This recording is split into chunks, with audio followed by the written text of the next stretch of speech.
So, Sandra, could you please introduce yourself? My name is Sandra Turner Handy. I'm the Community Engagement Director with the Michigan Environmental Council. So, thank you for that, Sandra. And so, we're going to be talking a little bit about water security and insecurity today. What does water security mean for you? Water security to me means that water is equitable across all races, all income levels, all genders. Everyone has access to clean and healthy water. That's what water security means to me. And so, in the context of Detroit, um, what is your broader take in terms of accessibility, security, cleanliness, and all of that stuff you just mentioned about water security? In the city of Detroit, water security is access Hmm. is not equitable. Um, Water is unaffordable. Um, the city has been allowed to attach water to properties, which affect other areas of people's lives. Um, Low income residents within the city has minimum access, meaning that they can't afford the water, so they move from place to place in order to have water.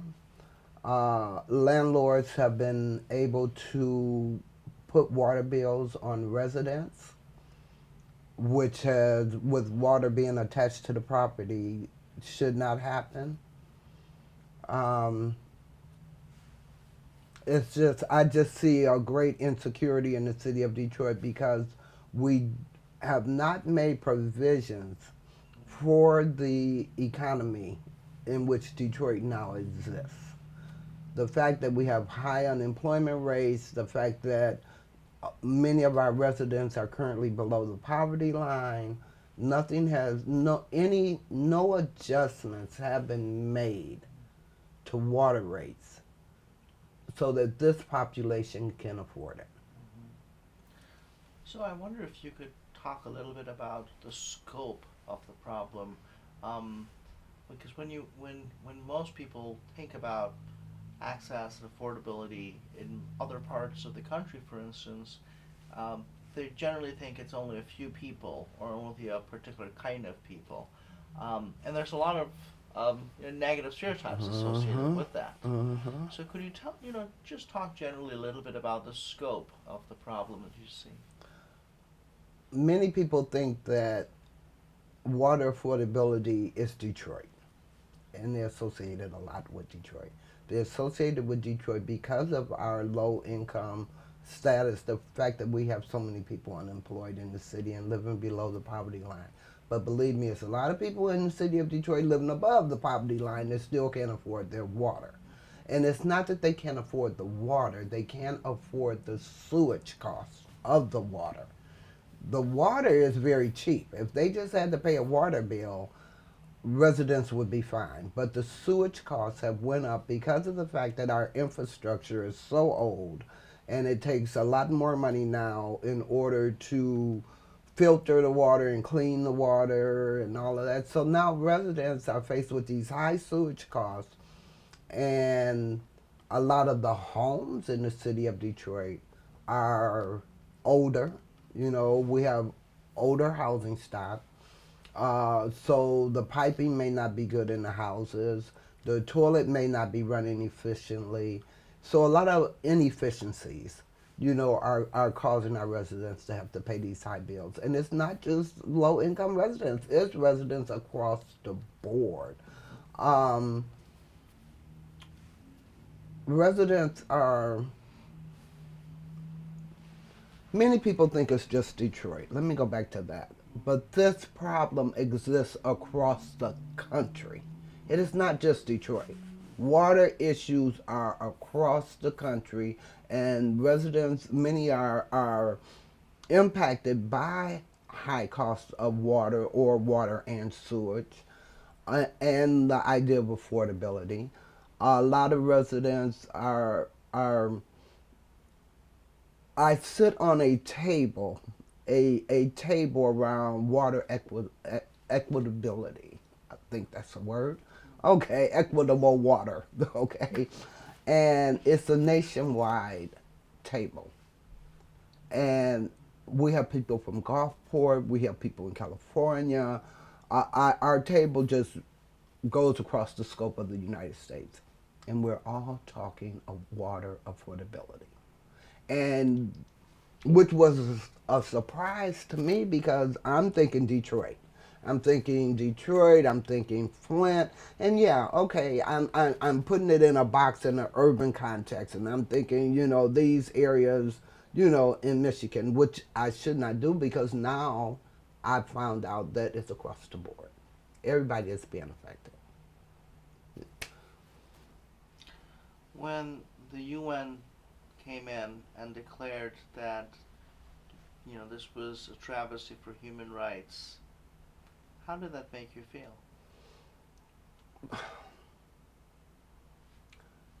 I wish it would have made me feel a lot better about those decision makers taking it to heart. We knew that. We know that water is a human right. And I tell people all the time, especially in the state of Michigan, you can stand in the middle of the mitten and you could go 4 hours each way except for south and hit fresh water. But we have a water issue. And that just seems so out of context for me. Of all places in the United States, our Great Lakes states should not ever have a problem with water.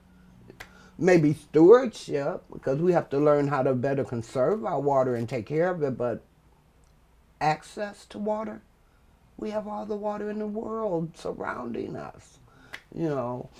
So the United Nations coming out and declaring that it's a travesty was a good thing. But how many decision makers took it to heart and changed their policies or created policies that would make water accessible and affordable to residents, all residents, not just a specific population, but all residents? The answer is The answer is no, it did not happen.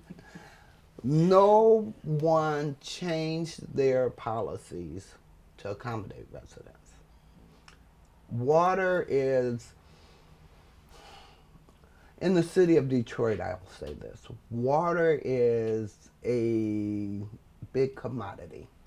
The water department, the Detroit Sewage, Water and Sewage Department, is the only department in the city of Detroit that uses no general dollars. They are able to operate on the cost that people pay for their water. And anytime you have a department that is so self-sustaining,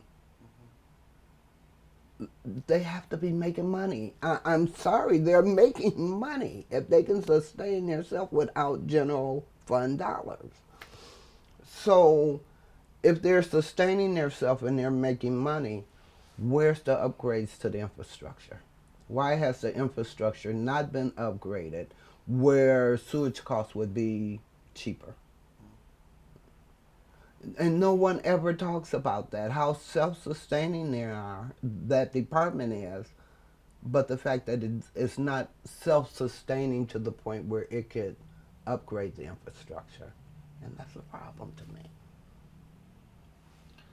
in fact right now, I'm sure you're aware, the DWSD and a few others are suing the state of Michigan so that they can remove the recently instituted contamination rules and infrastructure upgrade rules. Are you aware of that? The lead and copper Broader- rules. Yeah. So DSW and others want to sue the state. concerning the lead and copper rules, which are in place to make sure that we do not ever have another water crisis as we had in Flint. We know that the infrastructure in the city of Detroit has not been upgraded. We know we still have tree trunks for pipes, for water pipes. That tell you how long it's been. You know, we still got tree, and the fact that the city does not even know where these pipes are that needs to be replaced. They don't even know where the tree trunks are, so I know they don't know where the pipes are. Let them sue them. Let them sue them. Because all it does is show them that they are not, the water department has always been seen as the great water department because they hold a commodity we all need. So, you know, we respect and revere the water department because we need the water. But DSWD needs to learn that it has to work with its customers. Okay, it has to work for its customers.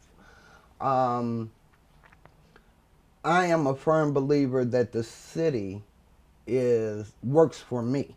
I pay taxes, so the city works for me. So if I pay you property taxes and I pay you income taxes, then you know, and I elect your boss. You know, your boss works for me because I didn't elect him, but he's elected. He works for me. All politicians work for me. Um, then you work for me. But how can you work for me and work against me at the same time? You're supposed to be providing me a city service that I pay taxes for, but you're not providing me with the quality of service that I need. You're talking about suing the state, which I pay taxes to. You're talking about suing the state because you're unwilling, not unable, but you're unwilling to upgrade your infrastructure to make sure that your residents that you are serving don't have incidents like Flint. That's a problem for me. That's a waste of my city dollars too. If you're suing the state, that means I'm paying for that lawsuit. You see, Detroit is me, and that's how I think of Detroit is me. So when they do things, it fully affects me because this is my city. This is where I live. This is where I was born and raised. This is where I raised my family. So the idea that you are using my money to sue the state is a problem for me. For something that they're trying to do to make sure that, you know, my great grandkids or their kids are not impacted by pipes. You know. You know, at the risk of editorializing, I always come back to that language that's used when we say that DWSD has to listen to its ratepayers or listen to its customers. Well, what about listening to its communities? When you think about ratepayers and customers, we often sort of focus on an individual person's capacity to pay or not Mm-hmm. pay, and we sort of ignore the fact that no person lives in a vacuum. You're always part of a broader community, and yeah. So do you think the community angle has been lost in some ways when we talk about making water security policy or thinking about how we can create equitable water access? I actually do not think that the community aspect has been lost when we talk about equitable water. Uh, you know, the security of water is across the board right now. And I was in a tier water rate meeting yesterday, and one of our water activists said, "Listen, don't make water equity about one person. It has to be across the board." That's what equity means, is that everyone is treated in the same way. So I don't think that the idea of community is lost. I think it's lost by DSWD. That's what I meant. Oh, okay. DSWD has lost it. They're concerned with each individual customer. Pay your bill. Okay. Even their programming, their RAP program, designed to assist individual customers that are unable to pay their water bill. It's designed to fail. It's a program that they designed to fail because if I can't pay you $100 this month, believe me, I'm not going to be able to pay you that $100 next month.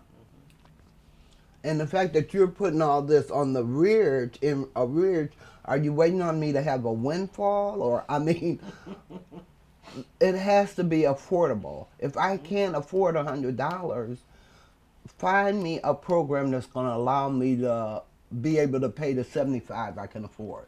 Because if I pay you 75 and you want 100, you're going to cut my water off. But I can't afford 100. So the RAP program is, and if you miss a payment and then they tack on an additional percentage, and I mean, that's crazy. Then you have to pay it in full. If you miss so many payments, you wind up having to pay it in full, so you're still without water. So yes, I think that DWSD definitely do not see Detroit as a community. They see the residents in Detroit as individual residents and not as the community of Detroit. When we talk about water security or insecurity, um, there are so many broader implications. What is a key issue um, that drives you personally? The key issue that drives me when we talk about water insecurity is my neighbor with children in her household, uh, living in a household where the landlord, she's paying the landlord every month. The landlord doesn't pay the water bill. The landlord doesn't pay the taxes on the house. The house goes into foreclosure. They turn off her water because the landlord didn't pay. Uh, so it personally affects me because I'm filling up igloos to make sure that her kids have water for sanitary purposes. I'm filling up igloos to make sure that they have water for cooking and everything else, and this woman has children in her household.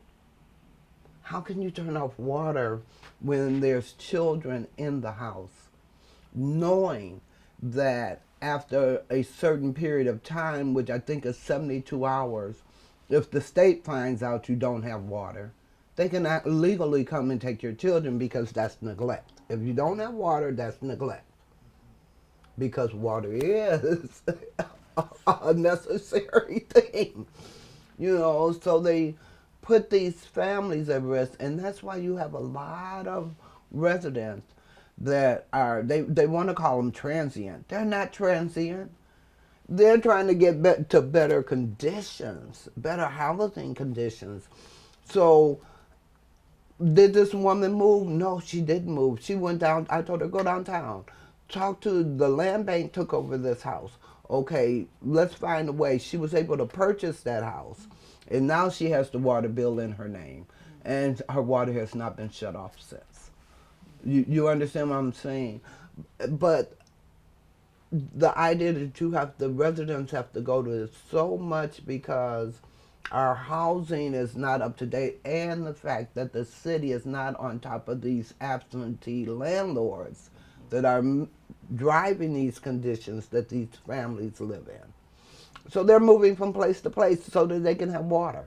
Or they're moving from place to place because the roof is caving in or a pipe busted and he didn't come and fix it. You know what I'm saying? So a lot of this is really transpiring due to the fact that our city is not on top of these absentee landlords. They're allowing them to treat residents so inhumane that it's causing people to have to consistently be surviving. And people don't need to live in a survival state. People need to be able to live and enjoy life. But we find a lot of families in survival state because they're living in these substandard houses and the people are not paying the bills. And they get a letter in the mail one day to say, this house is up for foreclosure. Well, how's it for foreclosure? And I've been paying my bill every month. Or they come and they shut the water off and you're like, the water's not coming out. What's going on? And you find out the water's been shut off. Or you see a big X on your grass where they came and shut off the water. So, in seeing what my neighbor was going through really pushed me to realize this is a problem. And this is a problem beyond Flint, beyond the water crisis. This is just a problem that our water department or water departments are not regulated across the state of Michigan. They can do whatever they want to do with no regulation around them, except for they have to meet certain standards. But as far as rates, they're not regulated, So, and I always think of them with all the money they make. To me, they're for profit. They're for profit like DTE, but DTE is regulated. You got me started.